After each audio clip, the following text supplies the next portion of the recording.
Hello दोस्तों, स्वागत है आपका एक बार फिर से ईआरपी वीपीसीएल में। आज हम यहाँ पे सीखने वाले हैं ऑनलाइन एमबी करना। जैसा कि आप सब जानते हैं कि वर्तमान में 2024-25 के बिज़नेस प्लान की एमबी जीए द्वारा की जा रही है, ऑनलाइन परफ़ॉर्म की जा रही है। तो उसको ऑनलाइन करना है हमें। ऑनलाइन एमबी करने के से पहले हम कुछ बेसिक डिटेल समझ लेते हैं। ऑनलाइन एमबी, ऑफ़लाइन एमबी दोनों में फ़र्क क्या है? जब हम ऑफ़लाइन एमबी करते हैं तो उसमें हम पहले मेज़रमेंट करते हैं, उसके बाद हम उसमें एब्स्ट्रैक्ट बनाते हैं। जो मेज़रमेंट हमारा बनता है, उसको ही ऑनलाइन एमबी में सर्विस एंट्री शीट का नाम दिया गया है और फिर जो एब्स्ट्रैक्ट बनाते हैं, उसका हम इनवॉइस पार्किंग का नाम देते हैं।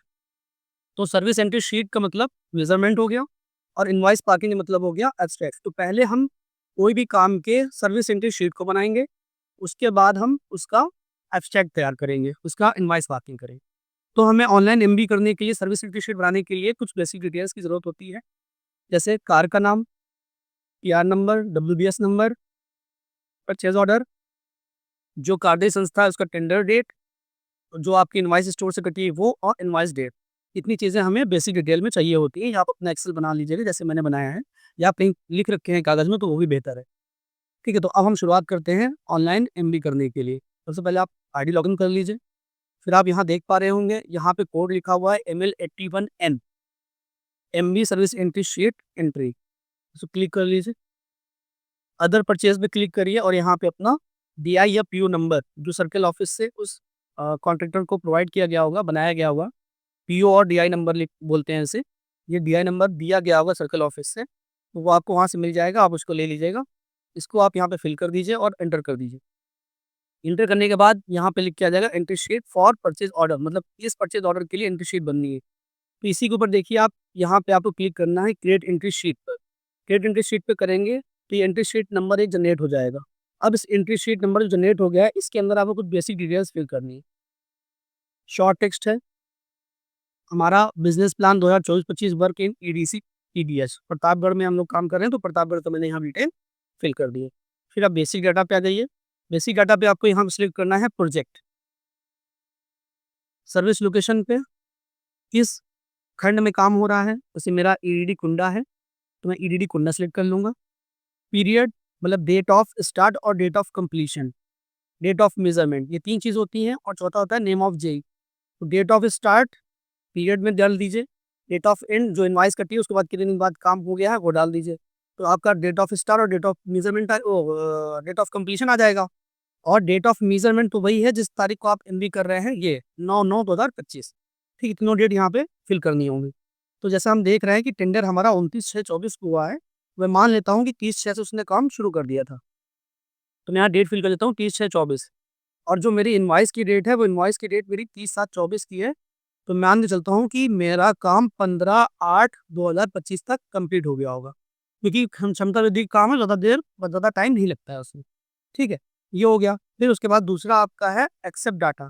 इसमें आपको रेफरेंस नंबर में भरना है कि जो आप काम कर रहे हो उसको आपको पहले अपने एमबी पे लिखना होगा, जो आपकी एमबी होगी, और उसको वही पेज नंबर और एमबी नंबर यहाँ फिल करना होगा।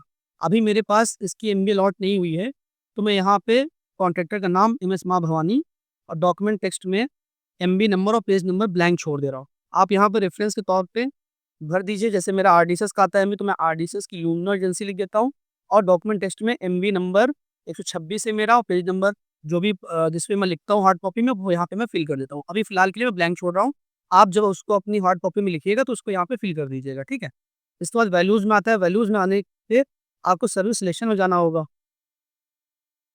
आप सर्विस सिलेक्शन में क्लिक करेंगे, राइट पे क्लिक करेंगे, तो आपके सामने उस कॉन्ट्रैक्टर की जो भी काम होगा, उस काम के अगेंस्ट जो भी उसको कार्य दिए गए होंगे, वो सारे खुल के सामने आ जाएँगे। अब मुझे कार चूज़ करना है कि किस कार के अगेंस्ट सर्विस ले रहे हैं, कौन-सा कार हम उससे करवा रहे हैं। तो हम देखें तो हमारा है बिज़नेस प्लान में 63 केवीए से 100 केवीए का कार्य क्षमता वृद्धि का कार्य किया गया है। तो यहाँ पे हम देखेंगे तो 280 नंबर की लाइन आइटम में आप देखें तो carriage and installation of 100 KVA transformer for capacity enhancement, पूरा नहीं लिख के आ पाया है, फॉर कैपेसिटी एनहांसमेंट आ गया है। एक तो ये हो गया आपका। फिर जो 100 केवीए कैरेज करेगा, इंस्टॉल करेगा, इंस्टॉल करने के बाद इसको स्टोर में वापस भी करना होगा।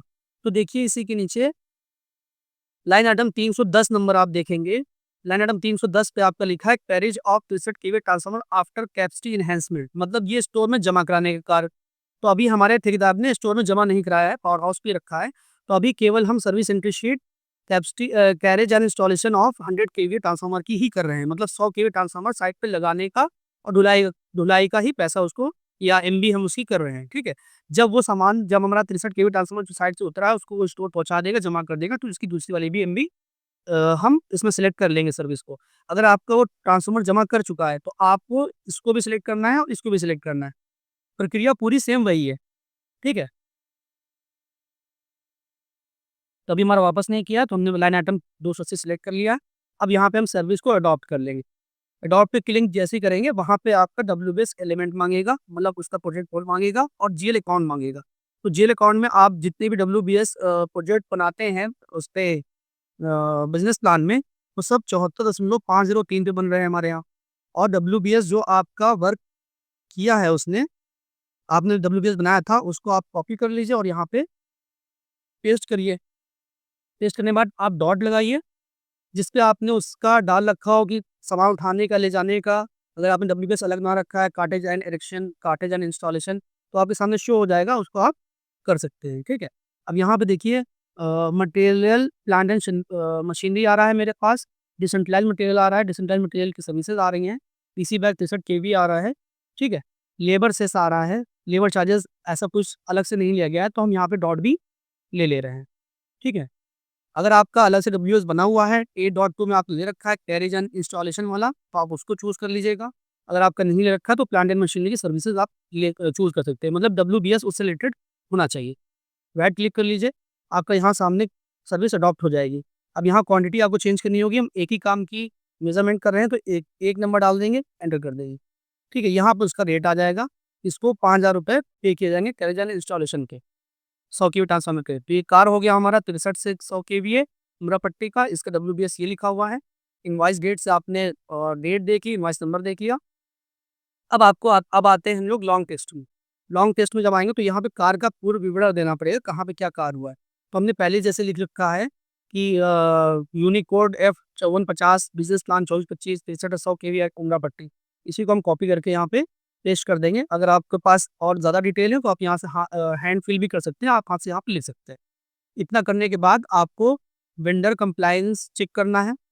डॉक्यूमेंट अपलोडेड, अगर आपके पास डीआई का ऑर्डर का नंबर है तो वो अपलोड कर दीजिए, इनवॉइस नंबर है तो उसको अपलोड कर दीजिए। अटैचमेंट अपलोड करने का क्या है, यहाँ पे आप क्लिक करिए, यहाँ क्रिएट पे जाइए और क्रिएट अटैचमेंट कर दीजिए। तो जहाँ पे आपकी इनवॉइस लिखी होगी वो इनवॉइस यहाँ पे आप सेलेक्ट कर लीजिए और ओपन कर लीजिए, आपका अपलोड हो जाएगा। ये पूर्व भी हम देख चुके हैं। उसके बाद आप ट्रिगर अपलोड पे क्लिक करिए। अटैचमेंट अपलोड होने के बाद तो आपका वेंडर कंपाइलेंस चेक हो गया, मतलब वेंडर नंबर आपका चेक है, डॉक्यूमेंट अपलोड हो गए हैं आपके, ट्रिगर अप्रूवल आपका हो गया है, ठीक है। इतना करने के बाद आपको कुछ नहीं करना है, सेव कर देना। आपके जो सक्सेसर होंगे आपके एसडीओ साहब, उनको आपको फॉरवर्ड करना है, उनकी आईडी से अप्रूव होगा, फिर आपकी एक्सचेंज साहब की आईडी से अप्रूव होगा, फिर सारी सर्विस एंट्री शीट को आपको इकट्ठा करके फिर इसका आपका इनवॉइस पार्किंग किया जाएगा। तो सर्विस एंट्री शीट बनाने का कार्य आज हमने देखा है और नेक्स्ट वीडियो में हम इनवॉइस पार्किंग का काम देखेंगे। Thank you so much.